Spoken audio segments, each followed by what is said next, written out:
Blessings, everybody. I hope you're doing well wherever you may find yourselves. I'm Dane, host of the channel. I would also like to say that my thoughts and prayers go out to those living in Florida, South Carolina, and Georgia, and I will continue to pray for you folks. So today's episode is another episode of Faceoff Friday, in which I pit two CDs up against each other.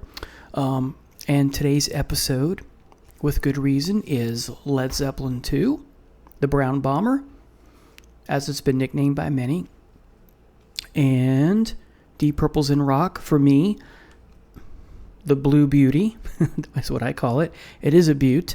Now, little history as to why. There's a history behind, which explains rather why I'm pitting these two up against each other. As you know, eventually Mark I Deep Purple era comes to an end because Blackmore fires Rod Evans because he's looking for someone to compete with Led Zeppelin. And he wanted Robert Plant, but Robert Plant wasn't going anywhere. Robert Plant's, dug in his roots already with the band. So, thank goodness Robert Plant stayed, and thank goodness Ritchie Blackmore finds the genius vocal talent that is Ian Gillan. And so these are rival bands in many ways. If you read Mark Davis's Hammer of the Gods, there's that scene where Mark III or Mark IV of Deep Purple is playing. So I'm not sure if Tommy Bolin is in the band or not, but John Bonham crashes the stage while Purple is trying to play and says that, the new Purple album sucks. He's probably drunk, right?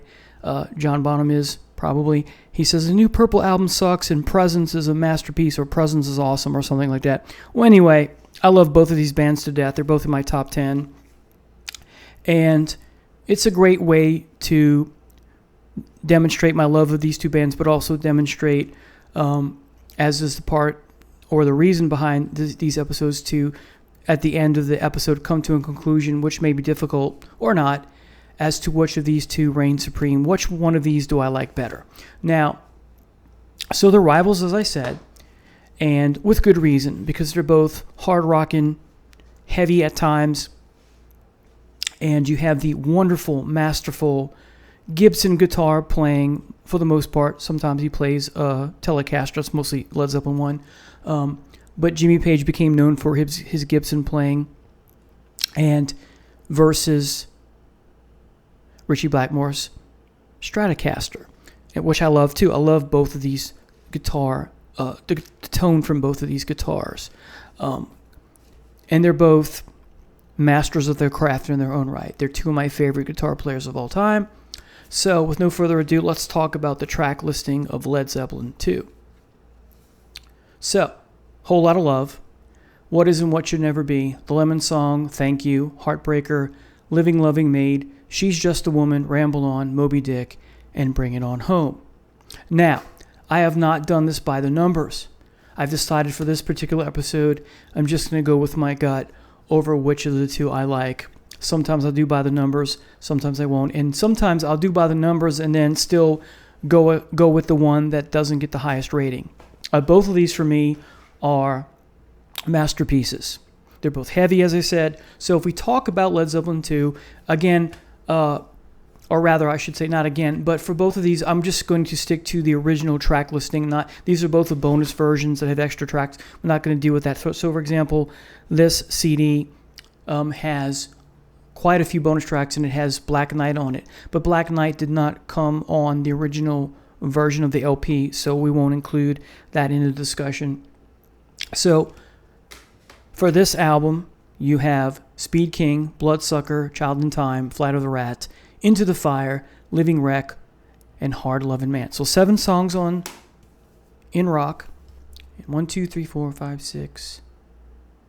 And 9 for Led Zeppelin 2.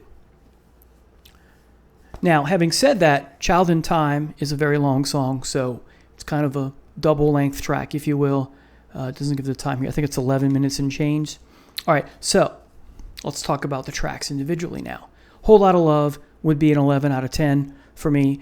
Again, I don't do 12s out of 10. Again, not doing this by the numbers where I add and come up with a rating based on dividing the numerator by the denominator. But I am going to give you, the number that goes with these songs. So Whole Lotta Love is a 11 out of 10. What Is and What Should Never Be, I would give it an 8 out of 10. The Lemon Song, an 8 out of 10. Thank You, an 8 out of 10. Heartbreaker, another 11 out of 10. Living Loving Maid, parentheses, She's Just a Woman, an 8 out of 10. Ramble On, a 9 out of 10. Moby Dick, a 7 out of 10.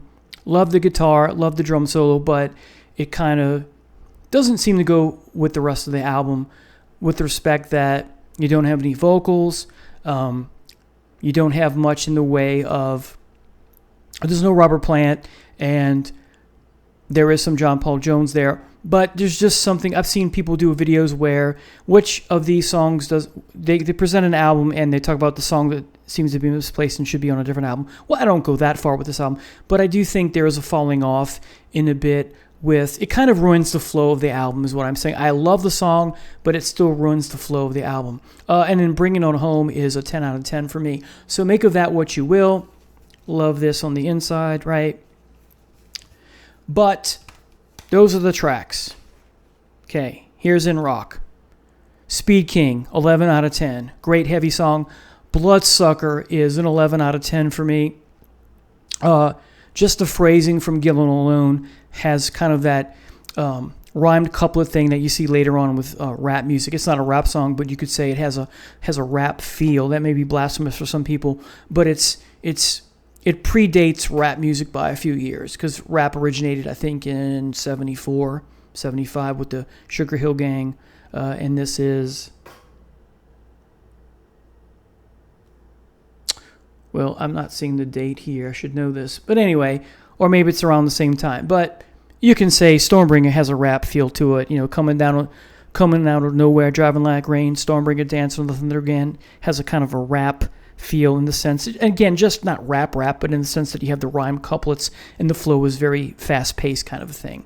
Anyway, so Bloodsucker, as I said, 11 out of 10. Child in Time, an 11 out of 10. Flight of the Rat, I would give that a 9 out of 10. Into the Fire, a 7 out of 10. That's an okay song for me. Living Wreck, I'm very fond of, but I would give that an 8 out of 10. Hard Lovin' Man, an 8 out of 10. So, but these are apples and oranges, aren't they? Blues-based, Gibson, Les Paul, right? You have an instrumental here. You have some quirky, and by quirky, I mean you have some fun songs. And by fun, you have What Is and What Should Never Be, and Living Loving Maid, She's Just a Woman. Something you can, perhaps slightly dance to, or at least get up and move. You have the very Robert Johnson-esque Bring It On Home, which I just love. You have some great guitar solos in Bring It On Home. You have some great guitar stuff in Heartbreaker. That's probably the best guitar solo on the album.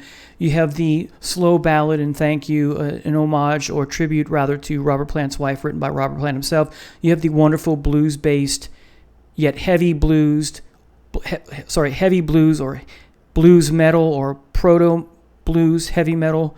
What I'm trying to say is proto blues metal. Okay, if that's a thing.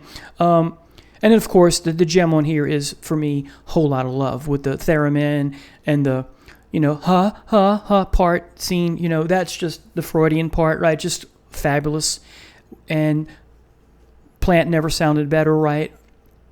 So, and then when we talk about this album, Speed King is just full of an homage to the 50s with phrases like Long Tall Sally, if that's one of them. You get my point, though. But Good Golly, Miss Molly, Been Rockin' in a House of Blue Light, Tutti Frutti, All Rudy. So those are the lyrics of homage to Chuck Berry and Little Richard and that kind of thing, right? And then Bloodsucker is just, again, the phrasing. It's so heavy. And there's a song by Deep Purple on Fireball called No, No, No. Well, this is like No, No, No to me. I used to get the songs mixed up when I was young because in Bloodsucker he goes, no, no, no, all the time, right? Through in the chorus, right? Or the pre-chorus. So heavy, as I said. And then Child in Time is that slow build-up like Stairway to Heaven. just in that sense of the slow build. It's not anything like Stereo Hymn except for that. It starts off slow, and then it builds gradually and gets super, super heavy, and then you have the crescendo of the instruments and strings collapsing at the end, or the piano crashing and that kind of thing. It's wonderful. It's a climax from a musical point of view. And so you have that light and shade, right? So great. Flight of the Rat is another underrated gem. It's very heavy. Into the Fire, as I said, is an okay song. I like the vocals part perhaps the best. Living Wreck is quite good, and Hard Loving Man is quite good as well. Now, this is a difficult choice to make because you're dealing with apples and oranges, or orange juice and apple juice. Which do I prefer? I love both of these, as I said. They're both amazing. They're both masterpieces, so very high praise. Which of the two is heavier? This one is heavier because of Speed King, because of Bloodsucker, and because Child in Time, and partially because of Flight of the Rat. Now, the heavy songs on this, now keep in mind, heavy doesn't necessarily mean it makes the album better, right?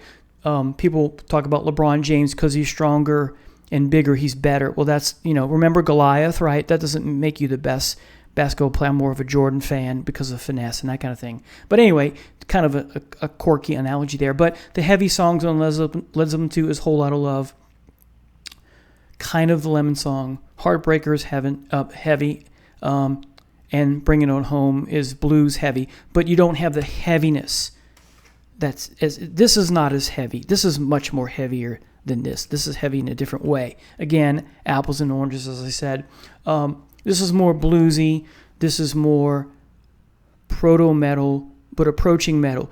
Of the two, which one sounds like we're in heavy metal waters? It would be definitely this one. So on some days, I want to call this a heavy metal album. It's really proto-metal, but it has all the makings of heavy metal, or most of the makings of heavy metal, because of the songs that I mentioned. So, of the two, this is the heaviest one, but, and again, these are neck and neck. This is the one that's my favorite of the two, Led Zeppelin 2, just by a smidge. That's how good both of these are. So I hope you enjoyed this video. Please post in the comments what you think. These are two of my favorite albums of all time.